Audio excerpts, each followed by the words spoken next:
श्री गौरव गोगोई।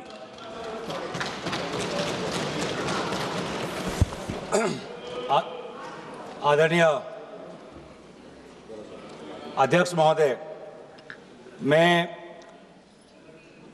वंदे मातरम के 150वीं जयंती पर इस महत्वपूर्ण चर्चा में भाग लेने के लिए खड़ा हूं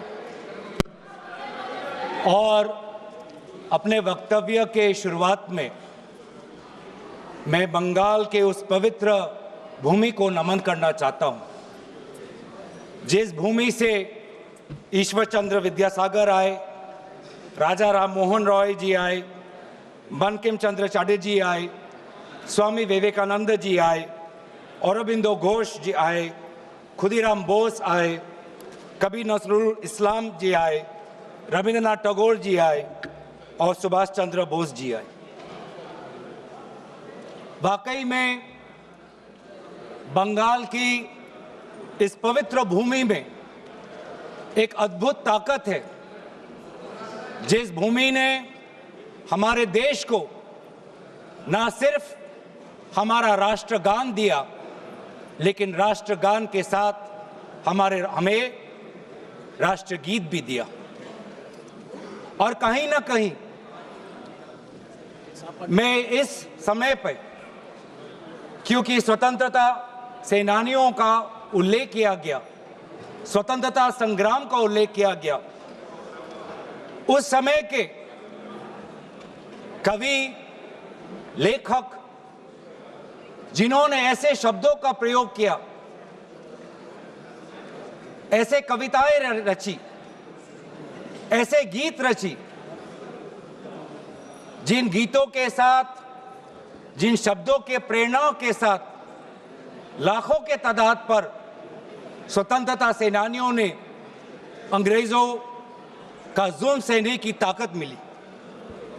वे ऐसे शब्द थे, वे ऐसे गीत थे, वंदे मातरम, रविंद्रनाथ टैगोर जी के Where the mind is without fear, वो गीत झंडा ऊंचा रहे हमारा, वो गीत सरफरोशी की तमन्ना, वो गीत विद्रोह, वो गीत इंकलाब जिंदाबाद, वो स्लोगन करो या मरो, जय हिंद, सत्यमेव जयते, भारत छोड़ो।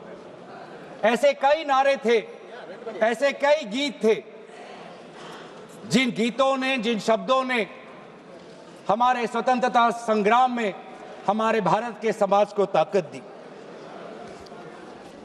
वंदे मातरम के इतिहास की और उसके जन्म की बात आदरणीय प्रधानमंत्री मोदी जी ने की। हाँ, जो मंगल पांडे का जो विद्रोह था, उस विद्रोह के विफलता के बाद भारत में एक बेचैनी थी और अंग्रेजों का जुल्म और बढ़ गया था। और ऐसे वक्त में 1872 में बंकिम चंद्र चटर्जी ने, जो पूरे बंगाल में जो रेनेसांस चल रहा था, जो भाषा के संदर्भ में जो एक क्रांति चल रही थी, उस क्रांति में वो भी एक महत्वपूर्ण धारा थे, जिस क्रांति में राजा राम मोहन रॉय भी थे, जिस क्रांति में ब्रह्मो समाज भी था। और उन्होंने 1872 में वो पहले दो पंक्ति लिखे जो आज हमारे राष्ट्रगीत के भाग में हैं। 1872-75 के बाद लगभग 9-10 सालों के बाद उन्होंने आनंद मत लिखा, जहां पर उन दो पंक्तियों में उन्होंने और कई पंक्तियां जोड़ी। और आनंद मत के संदर्भ में लिखा गया,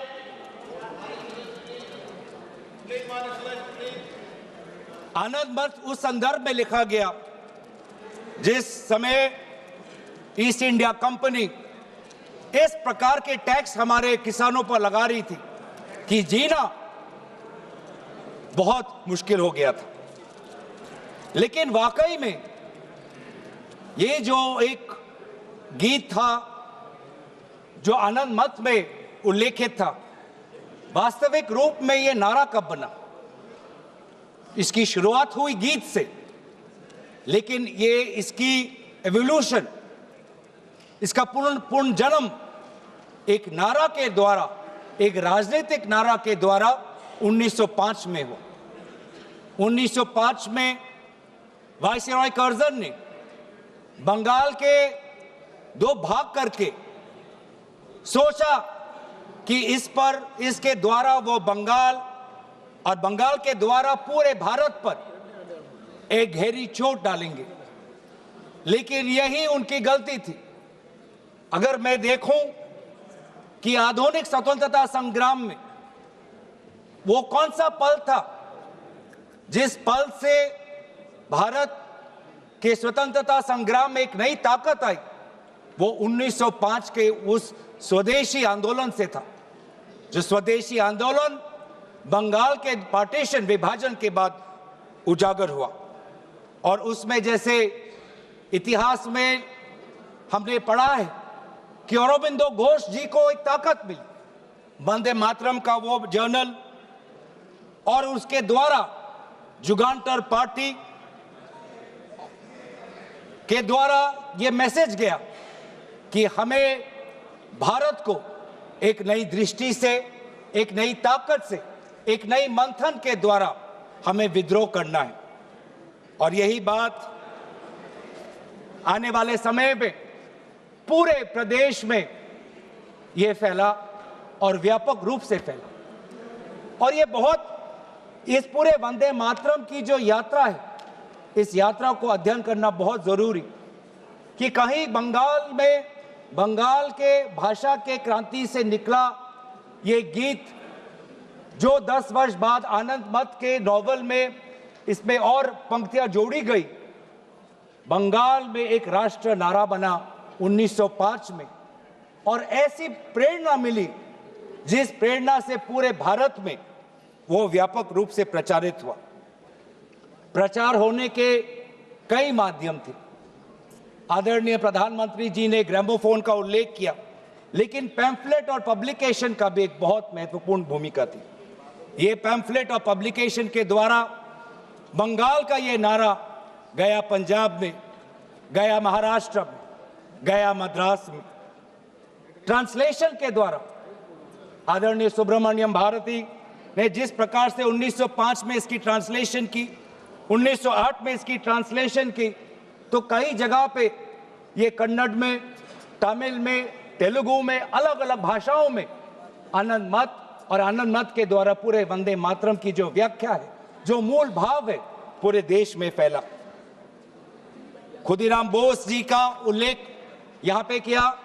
और हां, जिस प्रकार से कोर्ट ट्रायल्स हुए, सिर्फ खुदीराम बोस जी का नहीं, अरबिंदो घोष जी के भी कोर्ट ट्रायल से पूरे देश को यह दृश्य दिख रहा है कि किस प्रकार से वंदे मातरम के द्वारा हमारे स्वतंत्रता सेनानी ब्रिटिश का विद्रोह कर रहे थे। और फिर सिर्फ स्वतंत्रता सेनानियों के बीच नहीं रहा, एक व्यापक रूप से ये छात्रों के बीच में ये समा गया। वंदे मातरम का उजागर राजामुंड्री आर्ट्स कॉलेज में किया गया, कोकानाडा आर्ट्स कॉलेज में किया गया, गोदावरी, कृष्णा, गुंटूर तक फैला। बांग्लादेश उस समय के मैमन सिंह सिटी कॉलेज तक पहुंचा। और यहां तक भी नहीं, बाहर जब जो हमारा तिरंगा ध्वज जब 1907 में पूरे विश्व में प्रकाशित किया, तो उस तिरंगा झंडा में भी वंदे मातरम उल्लेखित था। कला के द्वारा भी अवनींद्रनाथ टैगोर, उन्होंने एक पेंटिंग, एक चित्र इससे प्रेरणा लेते हुए किया। तो कहीं ना कहीं हमारे पूरे स्वतंत्रता संग्राम में कला, साहित्य का एक बहुत महत्वपूर्ण भाषा और बहुत महत्वपूर्ण भूमिका रही है। राजनीतिक नारा से, जैसे कि कहा गया, राष्ट्र में इसको एक राष्ट्रीय तवज्जो मिलने लगा। और इस वंदे मातरम को सिर्फ एक राजनीतिक नारा नहीं, लेकिन राष्ट्र गीत से इसको देखा जाए, ये तवज्जो, ये महत्व अगर कोई किसी राजनीतिक दल ने दिया, तो वो कांग्रेस पार्टी। कांग्रेस पार्टी ने जब 1905 का स्वदेशी आंदोलन भी नहीं हुआ, 1896 में कलकत्ता में कांग्रेस के अधिवेशन में गुरुदेव रविंद्रनाथ टैगोर जी ने खुद वंदे मातरम को एक मधुर वाणी में उन्होंने उसका गीत प्रदर्शित किया। और बाद में उन्होंने एक चिट्ठी में लिखा भी पंडित नेहरू को, that the privilege of originally setting the first stanza of Vande Mataram to the tune was mine when the author was still alive। और कहीं ना कहीं ये भी बताने की बहुत जरूरत है कि रविंद्रनाथ टैगोर जी बंकिम चंद्र चटर्जी को बहुत करीबी से उनको मिले और बंकिम चंद्र चटर्जी ने काफी समर्थन भी रविंद्रनाथ टैगोर जी को दिया। 1905 में स्वदेशी आंदोलन भी हुआ और 1905 में कांग्रेस का बनारस में अधिवेशन हुआ, जिस बनारस के अधिवेशन में अध्यक्ष कर रहे थे जी के गोखले साहब। और दोबारा 1905 के उस बनारस के अधिवेशन में सरला देव चौधरी जी ने वंदे मातरम का गीत प्रदर्शित किया। लेकिन इस 1905 के बनारस के अधिवेशन में उन्होंने वंदे मातरम में एक बहुत ही महत्वपूर्ण संशोधन वो लाए। वो संशोधन क्या था? जनसंख्या की। जो ओरिजिनल वंदे मातरम था, उस वंदे मातरम में जिस जनसंख्या का उजागर किया था वो था 7 करोड़ का। क्योंकि उस समय बंकिम चंद्र चटर्जी जिस संदर्भ में लिख रहे थे तो वो बंगाल के संदर्भ में लिख रहे थे, जिसमें बिहार भी था, उड़ीसा भी था, असम भी था, और इसीलिए उस संदर्भ में उन्होंने लिखा 7 करोड़। लेकिन जब 1905 में बनारस का अधिवेशन हुआ, उस 1905 के अधिवेशन में सरला देव चौधरी जी ने उस 7 करोड़ को 30 करोड़ करके पूरे एक राष्ट्र का तवज्जो वंदे मातरम को दिया। और वैसे ही महात्मा गांधी ने इंडिया ओपिनियन में उन्होंने लिखा, और 1907 में औरबिंदो घोष ने संध्या के मैगजीन में लिखा कि we want Swaraj for all sons of mother India. What we want is that Hindus and Muslims both should come together to bring about Swaraj in unison. फिर अभी आप बात आते हैं जो मूल बात आदरणीय प्रधानमंत्री मोदी जी ने कही।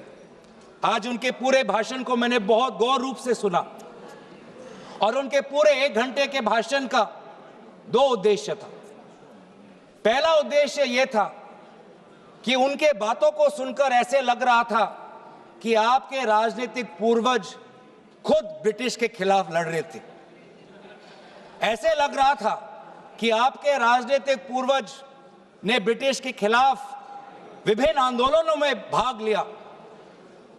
तो ये जो इतिहास को दोबारा लिखने की, रिवाइज करने की जो मंशा आज प्रधानमंत्री मोदी जी के भाषण में मुझे सुनाई दी। सर, मैं आपके साथ तो मैं तर्क वितर्क करने आया नहीं हूं। और दूसरा जो उद्देश्य था कि एक राजनीतिक रंग इस पूरे वंदे मातरम के चर्चा को देने का था। उन्होंने उजागर किया कांग्रेस वर्किंग कमेटी का और पंडित नेहरू जी का।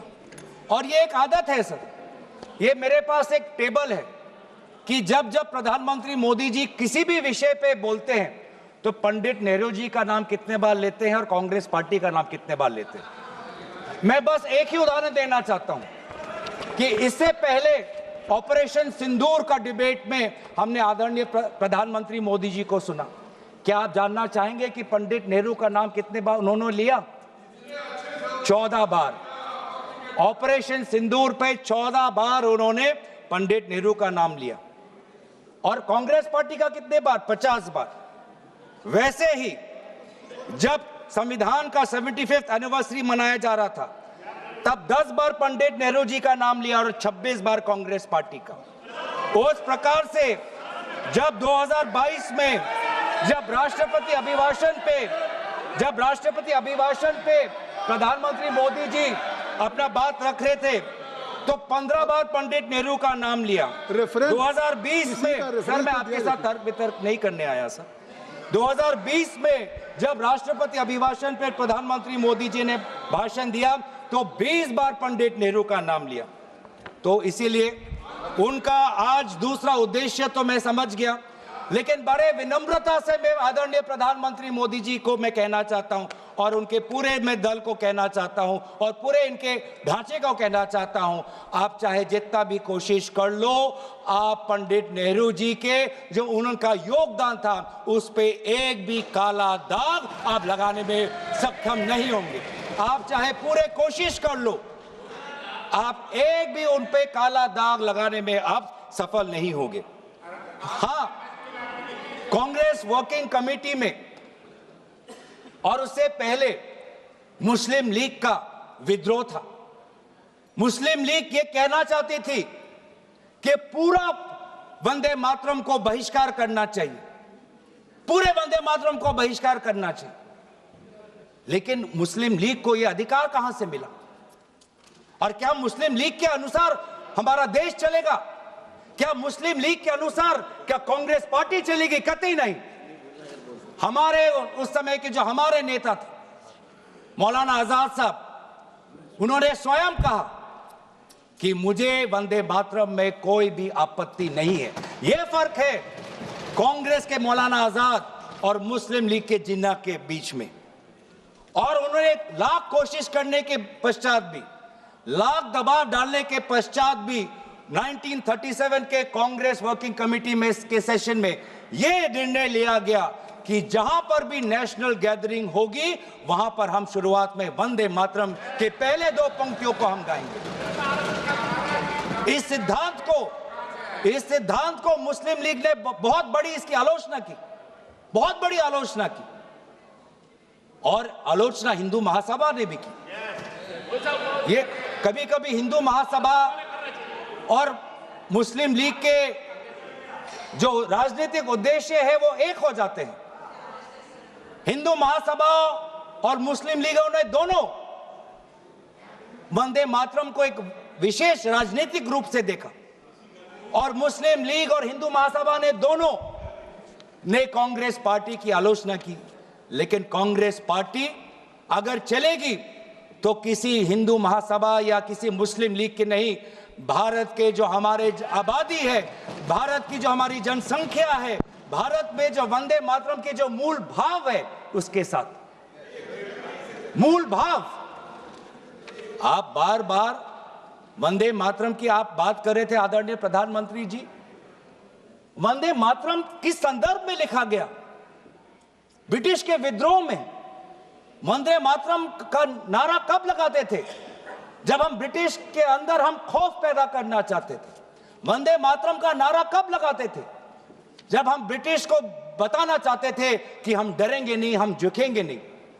तो ये था मूल भाव वंदे मातरम का, ब्रिटिश के विद्रोह करने का। मैं पूछना चाहता हूं कि आपके राजनीतिक पूर्वजों ने वंदे मातरम की इस मंशा को आपने कब पूरा किया? कब आपने ब्रिटिश का विद्रोह किया?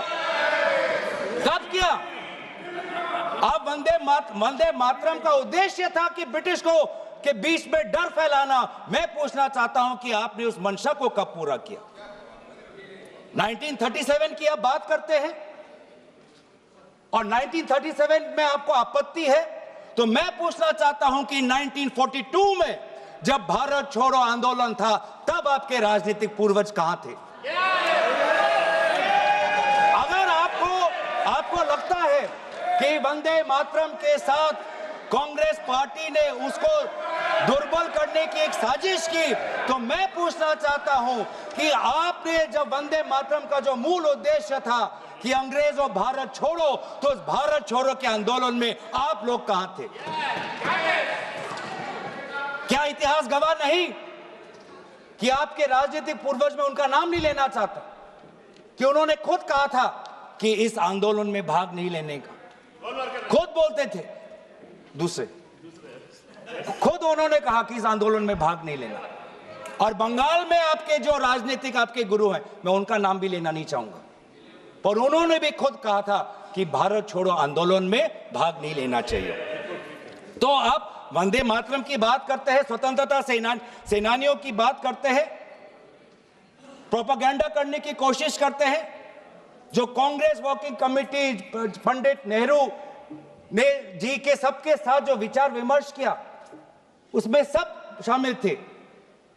उसमें शामिल थे रविंद्रनाथ टैगोर जी, जिन्होंने स्वयं कहा कि जो पहले 2 स्टैंजाज हैं वो इतने मधुर हैं, उसमें इतनी ताकत है, जो पूरा सारांश है वंदे मातरम का वो पहले 2 स्टैंजाज में।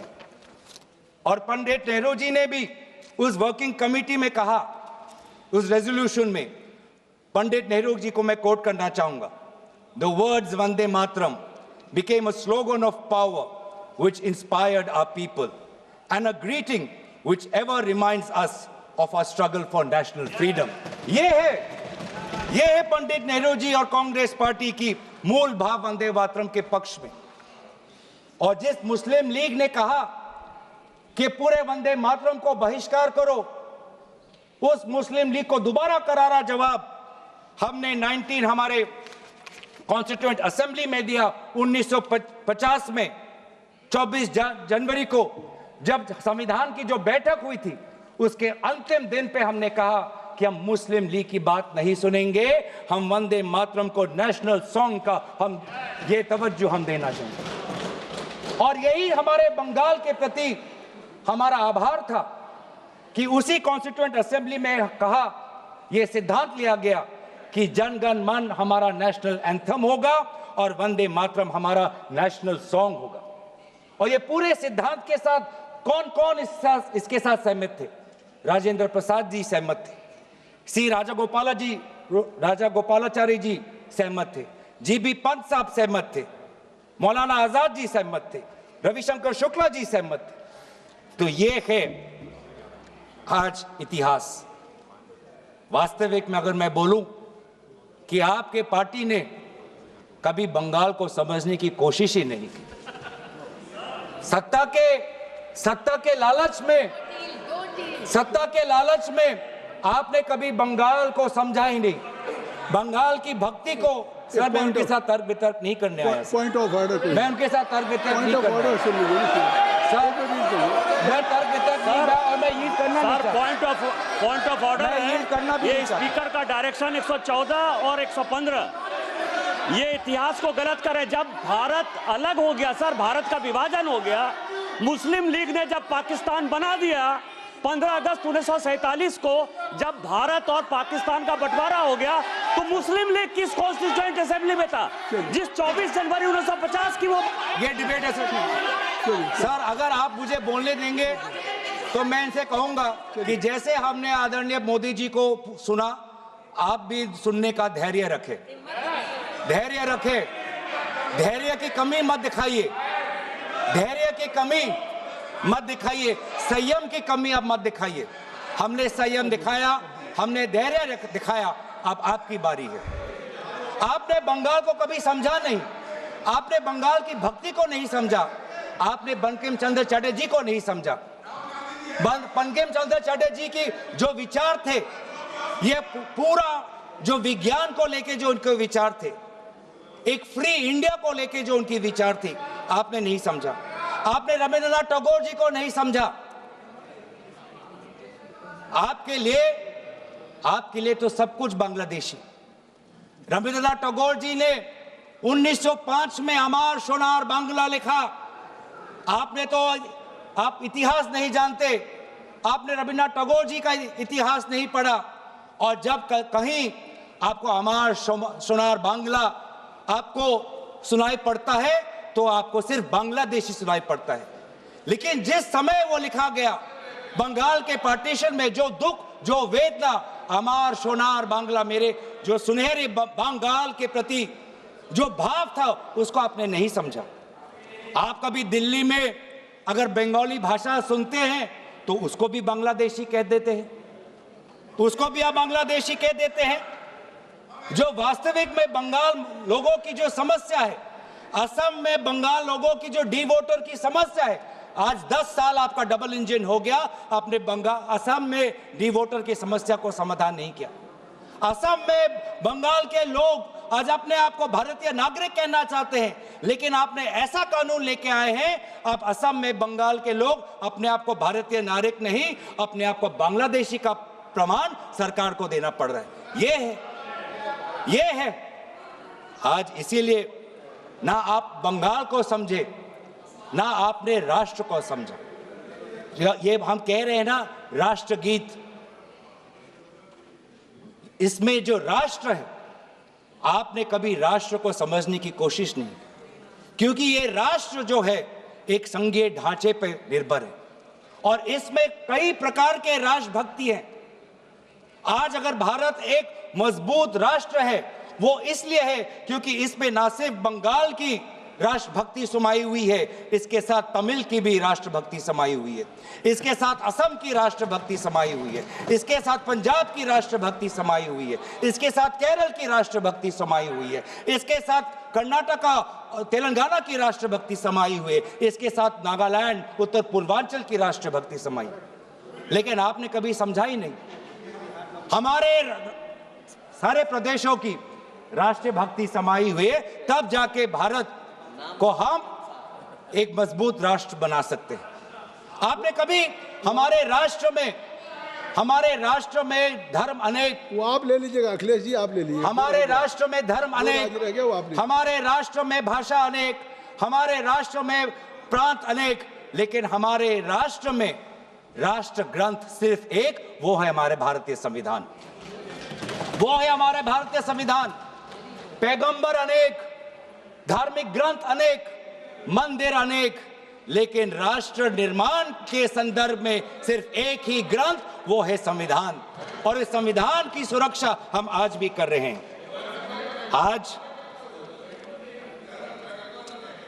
आज राष्ट्र की बात आप करते हैं, मैं पूछना चाहता हूं कि आपने जो हमारा नेशनल एंथम है, आप चाहते थे कि वंदे मातरम हमारा नेशनल एंथम बने, लेकिन जब पूरे देश ने जनगण मन को नेशनल एंथम, रविंद्रनाथ टैगोर जी के द्वारा रचित जनगण मन को नेशनल एंथम का तवज्जो दिया, तो आपके राजनीतिक पूर्वजों ने लगभग 52 साल आपने ना राष्ट्रीय तिरंगा आपने अपने शाखाओं में लगाया, ना राष्ट्रीय नेशनल एंथम अपने शाखाओं में कहा।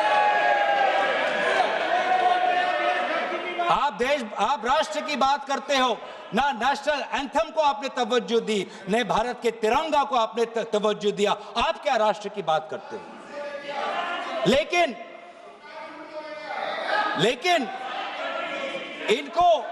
इनको सत्ता का, इनकी जो परिभाषा है सत्ता की, वो अलग है।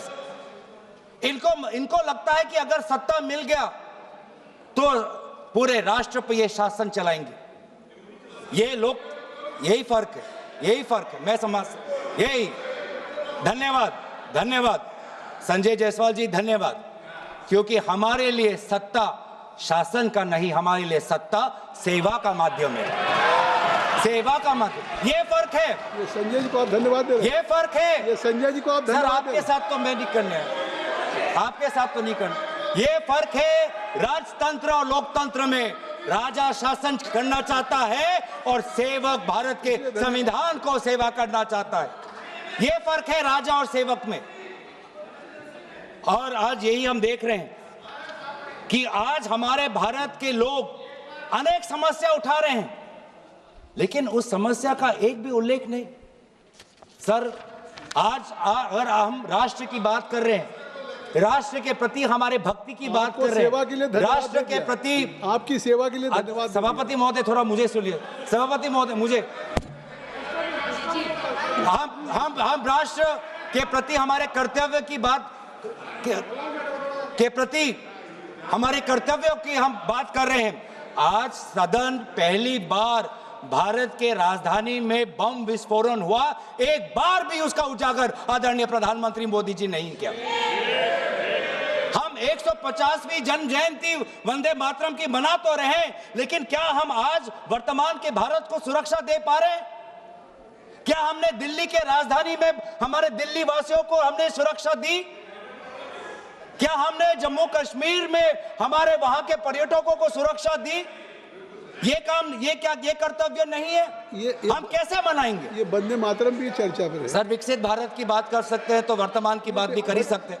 2047 की बात कर सकते हैं तो 2025 की बात भी कर सकते वंदे हैं। मातरम के 150 वर्षों की यात्रा का आज आलोचना तो आज हम सुरक्षा की बात करते हैं, आज हम सुरक्षा की बात करते हैं। किसी की आलोचना नहीं की आज सभापति महोदय, प्रधानमंत्री ने किसी की आलोचना नहीं की। सभापति महोदय, सभापति महोदय, तो इसलिए वंदे मातरम तक। सभापति महोदय, अगर वास्तविक में अगर 150वीं जन्म जयंती वंदे मातरम का पालन करना है तो हमें सुरक्षा देना होगा, स्वास्थ्य की सुरक्षा देनी होगी। आज दिल्ली में, पूरे उत्तर भारत में, गंगा तट पे जितने भी लोग हैं, किसान हो, श्रमिक हो, आज वो वायु प्रदूषण के कारण आज उनका वो सांस नहीं ले पा रहे। आज आप देखिए कि हमारे सीमाएं सुरक्षित है। पहलगाम के बाद आज पाकिस्तान के जो फील्ड मार्शल है वो हमारे अमेरिका के राष्ट्रपति के साथ बैठते हैं। पाकिस्तान और अमेरिका के बीच में और करीबी बात आ गई है और करीब हो गए हैं, और आप लोग उस पर कुछ नहीं कह रहे। आज करेंसी, जब आपने एक टाइम पे कहा जब करेंसी बढ़ती है तो उम्र का उजागर है, आज तो भारतीय करेंसी। सर, मैं आपके साथ मैं ऑपरेशन सिंदूर की चर्चा हो चुकी है, उस पर आप लोगों ने भी किया था और स्पष्ट कर दिया था। मुझे लगता है आज वंदे मातरम की 150 वर्षों की यात्रा है, आज इसको अगर इस चर्चा को किसी आरोप प्रत्यारोप से या विवादों से ऊपर रखें तो ज़्यादा अच्छा होगा। सर, 150वीं जयंती तो वर्तमान में मना रहे हैं, तो वर्तमान में भारत के प्रति जो हमारे कर्तव्य है उसकी बात ना करें तो हम कैसे करें? और इसीलिए आज करेंसी, जिस करेंसी का आपने उजागर किया कि करेंसी जब बढ़ती है तो किसी का उम्र का उदाहरण मिलता है, आज तो 100 तक पहुंच गया करेंसी। तो ना वायु प्रदूषित है, ना वायु से हम सुरक्षित है, ना करेंसी हमारी सुरक्षित है, ना हमारी सीमा सुरक्षित है, ना हमारे दिल्ली में हम सुरक्षित है, ना जम्मू कश्मीर और लद्दाख में जो सुरक्षा उनको मिलनी चाहिए, जो राजनीतिक सुरक्षा मिलना चाहिए, जो संपूर्ण राज्य का दर्जा मिलना चाहिए, जो यूटी का दर्जा मिलना चाहिए, ना उनको हम दे पा रहे हैं। आज ना हमारा उद्योग सुरक्षित है। आज मोनोपोलीज के कारण आज आम ग्राहक आज बड़े बड़े उद्योगपति के पैर पे आज पड़ा हुआ है। इंडिगो के आज हम देख रहे हैं कि एक मोनोपोली आई, जिस मोनोपोली के कारण आज आम व्यक्ति आज रो रहा है। आज एक आम व्यक्ति आज उसके घर उजड़ गए।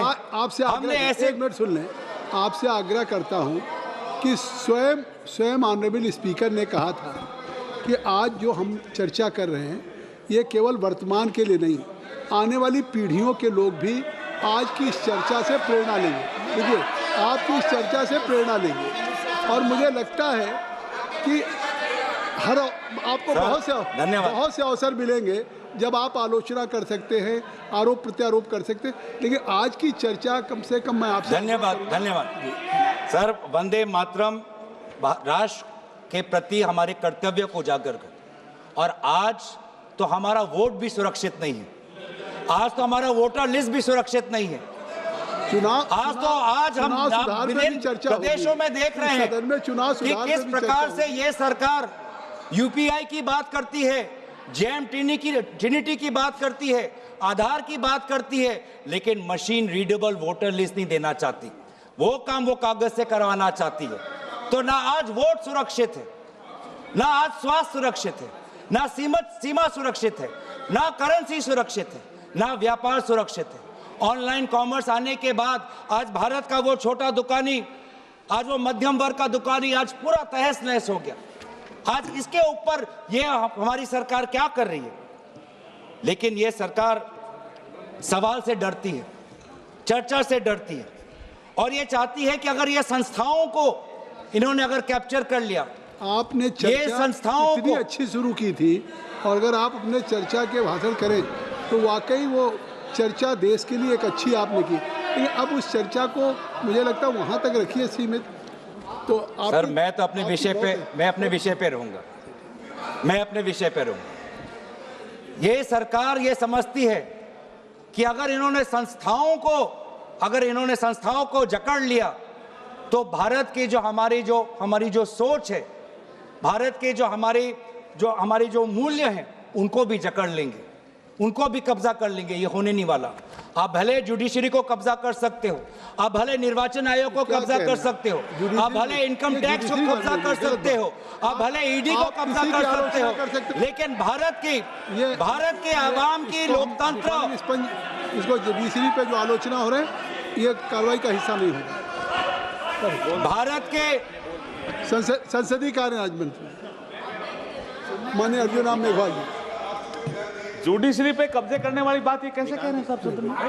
ये जुडिशरी पे, ये न्यायपालिका पे अपमान है। सुप्रीम कोर्ट ये क्या कह रहे हैं? ये कोई नोटिस दिया है क्या चर्चा करने के लिए? जुडिशरी पे हमने उसको कार्रवाई के हिस्से से निकाल दिया। हाँ ठीक है, ओके।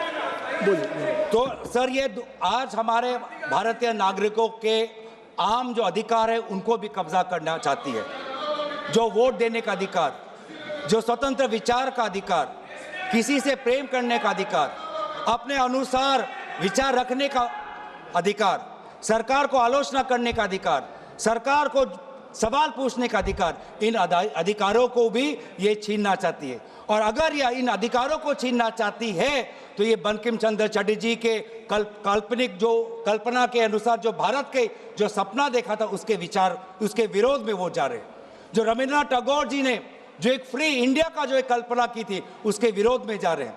तो इसीलिए आज ब्रिटिश तो रहे नहीं, लेकिन ब्रिटिश का divide and rule policy follow करने वाले आज भी कुछ राजनीतिक ताकत आज भी है। जिस प्रकार से ब्रिटिश ने सेडिशन का कानून इस्तेमाल कर भारत के वैचारिक जो हमारी स्वतंत्रता है उसको पकड़ने का काम किया, आज भी ऐसे कुछ राजनीतिक ताकत है जो सेडिशन के कानून के द्वारा हमारे ही नागरिकों को जेल में रख रही है। तो इसीलिए आज हम उन ताकतों को कहना चाहते हैं कि हमारी पार्टी और विपक्ष की पार्टी और इंडिया अलायंस भारत के हम आम नागरिक के साथ खड़े हैं। और हम आज भी प्रतिबद्ध हैं कवि रविंद्रनाथ टैगोर जी के उस वो महान पंक्ति के प्रति, जिन पंक्तियों को मैं अंत में उजागर करते हुए मैं अपने भाषण को समाप्त कर दूंगा। Where the mind is without fear, where the mind is without fear and the head is held high, where knowledge is free, where the world has not been broken up into fragments by narrow domestic walls, where words come out from the depth of truth, where tireless striving stretches its arms towards perfection, where the clear stream of reason has not lost its way into the dreary desert sand of dead habit, where the mind is led forward by thee into ever-widening thought and action, into that heaven of freedom, my Father, let my country awake। इन्हीं पंक्तियों के प्रति हम हमेशा कार्यबद्ध रहेंगे और यही कहते हुए मैं अपनी वाणी को समाप्त करना चाहता हूँ। धन्यवाद। जय हिंद, वंदे मातरम।